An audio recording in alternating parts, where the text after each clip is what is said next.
peuple de Dieu, je suis Iblo Machiac, je bénis l'Éternel de m'avoir mis au-devant de vous pour vous parler encore une fois de plus pour l'édification de son peuple.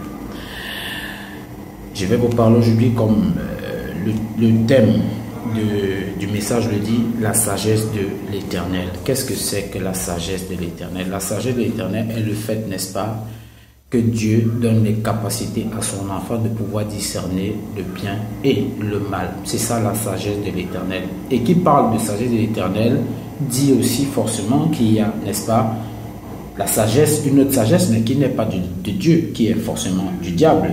Parce que nous revenons un peu plus loin dans, n'est-ce pas, la Genèse, où le diable avait accosté Adam, avait accosté Ève, lui disant, n'est-ce pas, que si elle mangeait l'arbre, le fruit de l'arbre défendu, elle allait être sage, ses yeux allaient s'ouvrir en fait. Donc, Dieu note pas la sagesse de l'Éternel. C'est la raison pour laquelle la sagesse de Dieu vient avec son esprit, de par les 9 dons. Selon 1 Corinthiens 12, il y a 9 dons, tous de par le même esprit. Premier, la sagesse. Deuxième, la connaissance. Troisième, donc la foi. Quatrième, la guérison.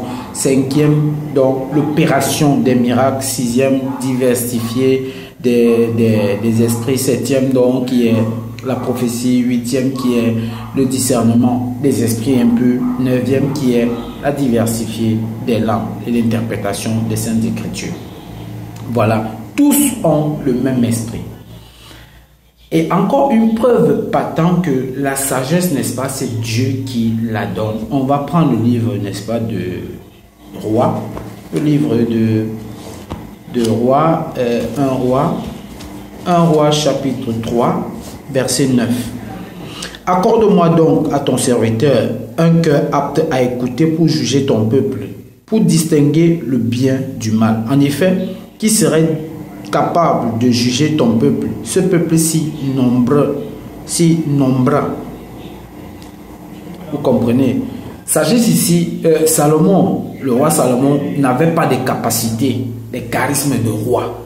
Il a su qu'il n'avait pas ça parce que son père était quelqu'un qui avait un charisme, qui était guerrier, qui était poète. Mais Salomon, qui était à côté de son père, n'avait pas cette capacité. Il a donc demandé à l'Éternel de lui donner la sagesse de pouvoir juger ce peuple innombreux, ce peuple très nombreux. Et Dieu lui a donné selon ça, au-dessus même de sa demande, parce qu'après ça, il lui a rendu le roi le plus riche qu'on n'a jamais connu de toute la terre. Et après, Salomon a fait face à un problème, un dilemme, qui deux femmes discutaient un enfant. Il y avait une d'elles qui était la maman légitime de cet enfant et l'autre était quelqu'un qui voulait ravir l'enfant à la vraie maman. Et Salomon avait fait preuve d'un homme sage et il avait su qui était la réelle maman de cet enfant.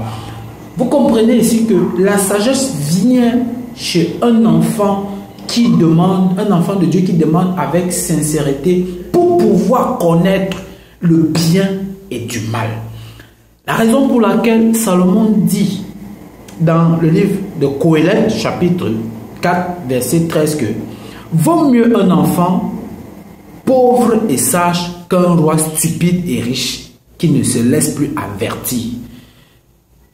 Vaut mieux un enfant pauvre et sage qu'un roi stupide et qu'un roi vieux et stupide qui ne se laisse plus avertir. Il dit encore, toujours dans le livre de Sagesse, chapitre 1, verset 4, que dans une âme malfaisante, la sagesse n'est pas.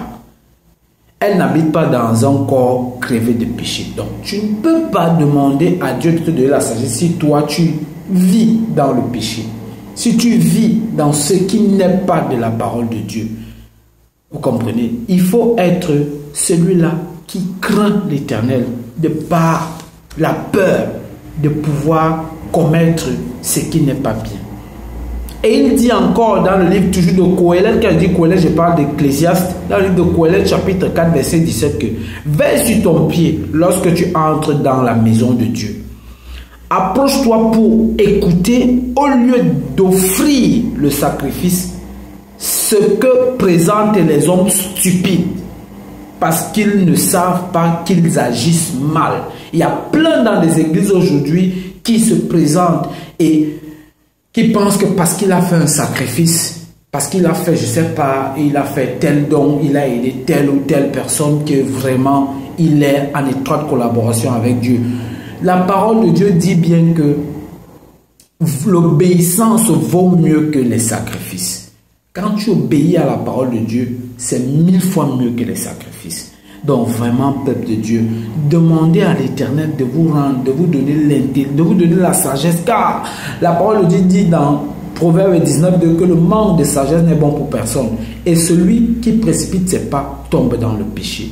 Vraiment, je prie l'Éternel Dieu en cette nuit que celui qui écoute ce message, qui puisse se rendre à l'évidence, qu'il commence maintenant à demander la sagesse à l'Éternel, de telle enseigne qu'il puisse discerner ce qui est bon de ce qui est mauvais. Même quand il va à l'église, qu'il puisse savoir ce qui est bon de ce qui est mauvais. Aujourd'hui, les hommes, soi-disant pasteurs dans les églises dites de réveil, prêchent avec des serpents. Vous voyez un homme qui a un serpent en main, il parle de la parole de Dieu, mais tu es là, tu dis Amen. La Bible dit, ne disiez pas Amen sur tout esprit. Il ne faut pas dire Amen sur tout esprit. Ils sont nombreux dans l'œuvre de Dieu maintenant qui ne sont plus des bergers, qui ne sont plus des docteurs, qui ne sont plus des pasteurs, qui n'ont rien à voir avec l'œuvre éternelle. Ils font tout comme ils savent que leur fin est proche, comme la fin du diable. Il veut amener les enfants de Dieu avec eux dans le camp de la perdition. Veillez sur vos âmes, veillez sur vos esprits, veillez sur vos pas. Priez Dieu de vous donner le discernement. C'était Yves le Mashiach. Je prie l'Éternel que ce message touche le cœur d'une personne et que la personne puisse enfin retrouver la lumière au nom de Yeshua Yamashiach. Amen.